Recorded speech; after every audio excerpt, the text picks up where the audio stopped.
In the latest episode of Real Time with Bill Maher, the comedian took aim at Meghan Markle during a segment called Future Headlines, predicting the ridiculous stories that might dominate the news in 2025. One headline stood out. Meghan Markle complains that no one's complained about her for a while. Cue the laughter. The audience loved it. This was a dig that practically wrote itself.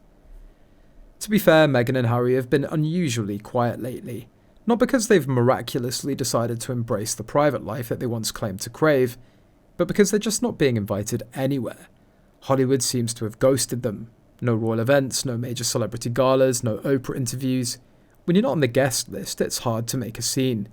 But silence doesn't mean that they've disappeared completely. Mayor's jab might suggest that the Sussexes are laying low to let their PR nightmares fade, like the infamous bullying accusations that Meghan faced.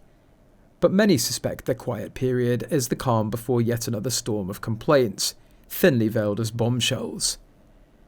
If Meghan's goal's to make her life look like a fairy tale, she's stumbling. Once upon a time, she whipped up some homemade jam to celebrate her and Harry's anniversary, a tradition that never quite caught on.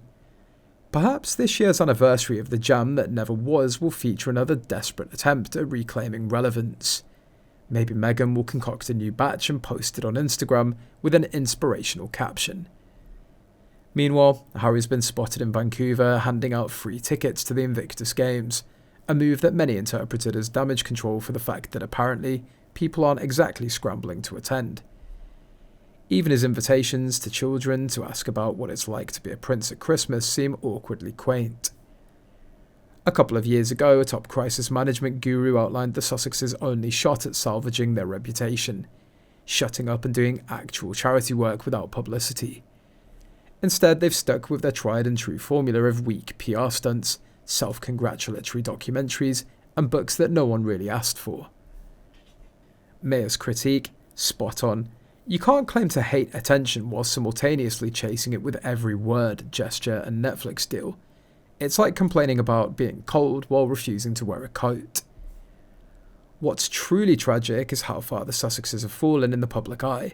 Meghan Markle, once positioned to become a global icon through a royal platform, is now more of a punchline than a princess. Late-night hosts like Maher don't even have to try anymore. The Sussexes' antics provide all the material comedians could ever need. And it's not just comedians who've turned on the couple. Hollywood, the very place Meghan and Harry fled to for a fresh start, seems to have collectively decided that the Sussexes are about as welcome as pineapple on pizza. Even their staunchest supporters are growing weary of their perpetual victimhood act. As one internet commenter put it, she married into the most exclusive club in the world and stupidly threw it all away. That's the crux of the joke. Meghan had the world at her feet, fame, influence, and access to platforms that most people can only dream of. Yet, here she is being mocked on late-night television and reduced to hiring PR firms to churn out puff pieces in her defense. Bill Maher's quip about Meghan isn't just a punchline, it's a mirror reflecting how the world sees the Sussexes now. Fading stars desperately clinging to relevance.